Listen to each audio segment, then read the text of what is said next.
Hi, my name is Heili, and I was one of the youngest athletes to compete in the 2024 Paris Olympics. And now I'm going to talk about my experience in the Olympics.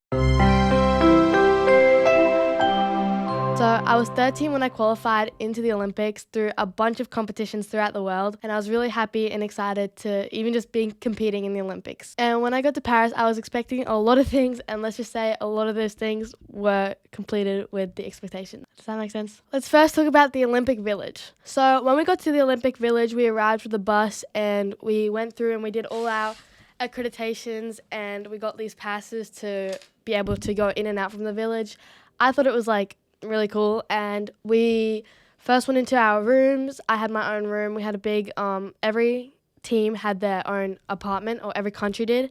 They had their own little apartment for the athletes, and it was really cool because we had a really nice apartment room area. And then the food court was really good. A lot of people complained about the food. I liked it. There was about around 10 restaurants maybe for different types of foods. I thought it was really good. I liked it. People really want to know about the muffin, and yes, the muffin was really, really good. Probably one of the best muffins I've had. I only had it once because we weren't allowed to stay. After I competed, we were only allowed to stay 3 days, was it? 3 days after the comp, so we had to leave. We didn't stay for the closing ceremony, but we did go to the opening ceremony, which was really, really cool. We were all on a boat. We went through the canal and we had the flags and we got to wave to a bunch of people. That was really good. We were sharing a boat with Fiji, and I'm from Finland, so that's the country that I competed for. We all were doing trading pins, which was favorites. This is just some of my pins, but I had maybe 100 pins after Olympics was done. I thought that was probably one of my favorite parts about it was trading pins with a bunch of countries. And getting a rare pin was very such a big flex for everybody. Every time I would get a really cool pin, I'd be showing off to my friends. There was a bunch of activities as well. You could go and throw the little bean bags into the holes thingies. There was some of those around, and you could get your nails done and your hair done. I didn't have time to do that because we couldn't stay too long after I competed, so I didn't really have time to do it. The way of transportation was really fun as well. Me and my friends would just go into this little bus that somebody would literally drive around, and we would just sit in it and go through the village, just go through every little corner, and then we'd always get out if we saw somebody who was trading pins. Oh yeah, our bikes. This was a really funny story. I'll be quick with it. We had bikes, and we went to go to the food hall, and we left our bikes unlocked by accident outside of the food hall. And then when we came back for our bikes, we were only meant to be eating for a little while, but we ended up being there for a really long time with our friends and my coaches. And when we went back to the bikes, they were gone, and we were like, what the heck? Where is our bikes? Because we were we're going to get in trouble if we don't find them. We went around, searched a little bit for them, and we found them trashed next to the Australian house. We don't know who it was, and it doesn't really matter because they weren't broken or anything. We took the bikes back to our place and it was all fine. So yeah, we didn't really use bikes after that. Next, I want to talk about all the celebrities I saw. I did see some, and I thought it was really, really cool. My goal when I was in the Olympics was to see Simone Biles. I really wanted a photo, but it was raining one day, and Simone, Sunny, and Jordan were all together, and they were all kind of running into this little house that had a bunch of games and photos you could do, and they were all running in there, and me and my best friend were just running past, and then we saw them. I stopped dead in my tracks. Everybody was just staring, and I was open mouthed for a long, long time, and I was to my friend, I was we should go and chase them and get a photo, because we at the start of the Olympics we got these portable cameras that you got, and you could take photos, and then they would eventually put them all at the end of the Olympics into a book for us, and I really wanted a photo with them. That would have been such a big flex, but I did see them, and that was really cool. I did see some other celebrities, that one swimmer. I don't know what his name is, but I think he won. I just saw a bunch of people, and I thought it was really cool. Then we got to see the venue a few days after. We just had a little bit of relaxing at the village. We got to go see the venue for the first time. I really, really liked the skate park. I thought it was really good.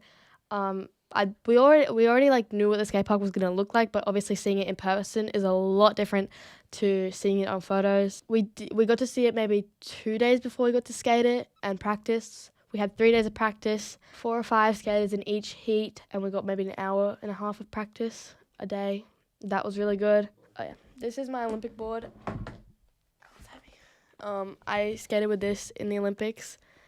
We weren't allowed to have any stickers or anything on our boards, and we had to wear our team uniforms. You couldn't wear like socks or anything you could not literally wear that was not part of your team uniform. So that was really funny. Oh yeah, then when it came down to the practices, that is like the most stressful time of any competition is the practices, because it's so hectic because everybody just wants to go, and it's like so crazy and hectic. So that was just I thought it was really fun because I love competing and I really enjoy it. Getting my runs down is really stressful as well, but it all worked out in the end. So before the competition, we had this technical meeting where the organizers of the skateboarding event had a hat or like a little bucket, and everybody's names for the girls was in it, and they would pick out for each heat the names. And for this first skater, everybody was like so nervous. Like nobody really wants to go first because it was the first skater of the whole skateboarding event for the park. So that was really nervous. I was in the last heat, luckily. I was so nervous. So when I was picked out for the last heat, I was really happy and kind of a little bit more relaxed because I got to see all my other friends competing before me, and then I knew kind of what to do and what not to do. Then it came down to the competition. I fell in my first run, landed my second run, and with my second run, it was my easier run before the finals. So I did make it through to finals with that run. I think I qualified maybe 6th or 5th, either one. When we were in finals, we had a little break in between. The qualifications and the finals were all in the same day, so that was also very different to what we normally do. When we went to finals, I was really nervous. I ended up landing my last run at the last second. I was like, my heart was pounding really fast, but I was really happy that I did end up landing my run, and with that run, I came 5th, and I was really happy with that. After the comp, and the finals was done, I was exhausted, but I still had a lot of media to go through. After the event was done, you had to walk through this kind of like interview where they would ask a bunch of questions, and I was so tired, but I did do a bunch of interviews, and I signed a bunch of things, which was really cool, and I don't think I've ever really experienced that much media all in one place. But that was really cool. After Olympics was done though, like after we got out the venue, I was so tired and I just want to like crash down into my bed. We went to have dinner. I was done, left dinner early and went home to our house. Like my sister and my mum were also there. So because they weren't allowed into the village to stay with us, me and my dad were in the village. We went to their house, which was closer to the venue, and we slept there that night, and it was really nice and fun. Team Finland only allowed us to stay 3 days after competing, so we didn't get to stay for the closing ceremony, which was kind of really sad, but the whole experience was really, really fun. I hope I get to experience it again in LA. I will definitely be doing a lot more in LA than I did in Paris. I'm definitely going to go and try and get my nails done. And who knows, anything could be different in LA. They could have a bunch of more things and a bunch more cooler things. Overall, I rate my experience at the Olympics a 10 out of 10. I thought it was great. It was just such a cool and amazing thing that you get to experience. Not a lot of people get to experience it, but I was really happy that I got to experience it. Yeah, I enjoyed it with my friends and my family, so kind of all I gotta say. Subscribe and hit the like button if you want to see more videos like this.